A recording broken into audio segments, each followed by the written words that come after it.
Hi, it's Friday the 12th of December 2025 and welcome to this week's My Thoughts vlog. It's that time of year again, nearly Christmas, got some lights up. Anyway, so this week I wanted to talk to you about the promises that the Labour Party made, specifically Keir Starmer made, about how he was going to run his government. He used the terms accountability and transparency. Now, as a campaign group, are we experiencing that? Not quite. I mean, don't get me wrong, they're better than the Conservatives. Under that shower, we didn't get transparency at all. We did not get accountability at all. Otherwise, we wouldn't still be campaigning. I mean, transparency under the Conservatives was a joke. I only have to tell you that Johnny Mercer, the Veterans Minister at the time, blocked us, completely blocked us on social media because he didn't like what we were saying, which was the truth. And that's just kind of, the truth is important. Anyway, back to Labour. How are they doing? Could be better, as I said. For example, Keir promises a meeting before the end of the year to sit down with him and have a chat. He said hopefully before the end of the year, and he said that on the BBC. So have we got one in the diary? No. Have we been told why, after so many months, he hasn't managed to get a date in the diary? No. Has he told us anything? No. So how's the transparency? Non-existent. But it's not going to be before the end of the year now. It's going to be next year. There's no good reason why it couldn't have been much sooner. I mean, the man surely is in charge of his own diary. He is the Prime Minister. There's no one above him. Why can he not just have put his foot down and said, right, I promised to meet these guys. Let's make it happen. Let's make it next week. So it could have been done months ago, but it wasn't. And we're not being told anything about that. We're not being told why. So that is a big, big black mark on the old transparency index, isn't it? So accountability, well, we're not being told where the hold-up is. So yeah, not great for accountability either. We want other meetings, obviously, and we are due to have one with the Defence Secretary to discuss the outcome of the medical review, the medical record review, sorry.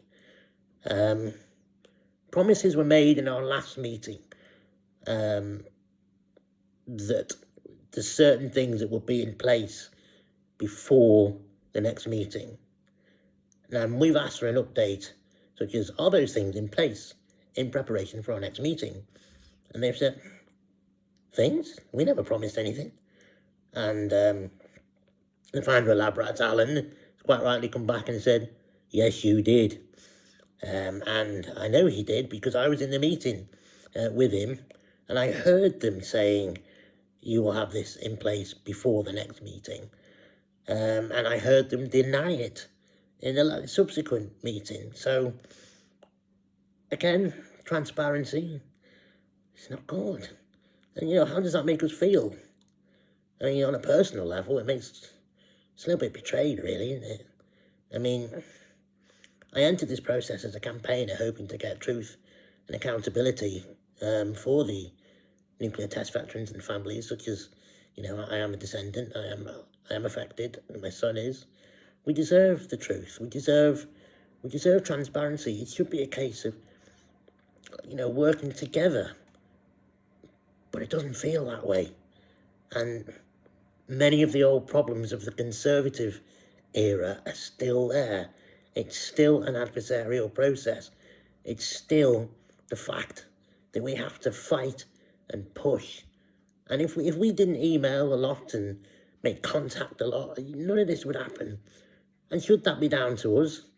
Should we literally have to push and fight and force our way to get something that was promised? I mean, would you accept that in any other sort of line of business? You wouldn't, if Tesco promised you a certain deal on a chocolate orange and they didn't give it you, you'd go back and you'd have a pop at them. And they'd have to roll over and go, actually, yes, we did. But it seems that veterans are fair game, families are fair game. You know, the British public, they don't deserve the truth, because it's all about reputational protection, isn't it?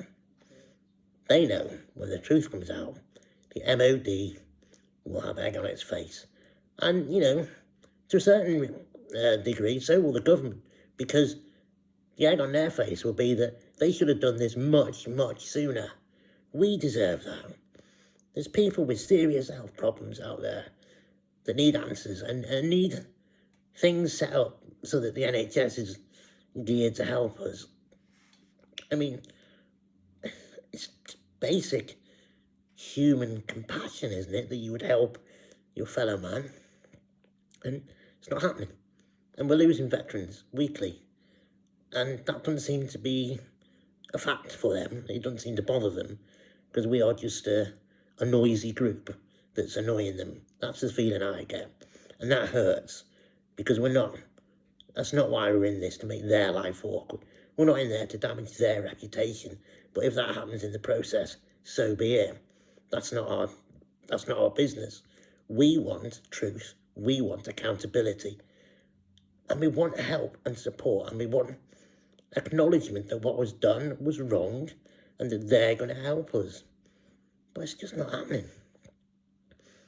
And it makes me sad, because when I look at my son, and I've got another son on the way, they're the ones that are still going to be suffering.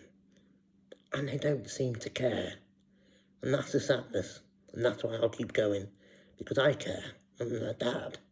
I've got to care. I can't not care. I love them to bits. And I want them to be healthy, and I want them to be well, and I want them to have a long and happy life. I ain't going to be around forever. So I just want them to do what's right, or the government to do what's right, and help me help my children. So that's my bit on that. I also want to encourage you to listen to something. It's called Address the Harm, and it's a podcast. I know it's available on YouTube, because I'm part way through watching one right now, and it's an interview with Dr. Susan Phoenix from the Chinook Justice campaign group. Very interesting. But while I've always known that there were similarities in the way the MOD treated the Chinook Justice, well, still treats the Chinook Justice people, and the way they've treated our campaigners and our veterans, it's still staggering just to listen, because so many times during the podcast I've been struck by, yeah, that's what they're doing to us. That's how they're treating us. It's shameful that it seems to be the MOD's playbook, and it's all about reputational protection, as I mentioned before. They must have an instruction manual on how to fight when they've done wrong to protect themselves, and it's horrible. Even down to the point of, we've always said it's delay, deny until we die. Well, the veterans have said it, because the feeling is that they're just waiting for them to die. On the podcast, Dr. Phoenix said it feels the same for them, as if they're just waiting for all the widows to die. And that's horrendous. That's why there's, is that why their documents have been sealed for 100 years? Ludicrous. But like us, they've got the sons and daughters coming up behind them, and they are picking up the mantle, and they are running with it. And that's great, because that's what we're doing as descendants. We are just carrying on the fight, because the MOD have to learn, and the government have to learn, is that you cannot just wait until people die for the truth to be forgotten, because the truth is the truth. It doesn't change. Your version of the truth might change, but the actual truth never does. And that is what we're going to uncover. And that is what they're afraid of. But, as I say, I haven't finished listening to the podcast yet, but from what I've heard, it's pretty damn good. I'm going to finish it soon. But, it's called Address the Harm, an interview with Dr. Susan Phoenix. and encourage you to listen to it, because the similarities with our case is staggering, and just their case alone is so unjust.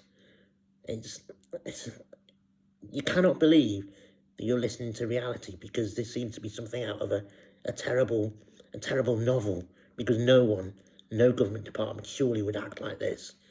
And the sad fact is, they do, and they have done, and they will do again. But hopefully that's where Hillsborough Law will come in, and Hillsborough Law will give us and give you some protection from stuff like this happening again. But anyway, enough from me, it's Friday, nearly the weekend. It's cold, but a bit miserable out there, isn't it? Yeah, a bit horrible. But whatever you're doing, have a good one. Stay warm. And yeah, any questions at all, please ask me and I'll answer them. And they can be as personal or deep as you want. I will answer them, unless they're just rude. In which case, I suppose I could do a podcast later. Anyway, no, I won't. But yeah, please ask me any questions, and I'll speak to you next week. Thank you very much for listening, and see you soon.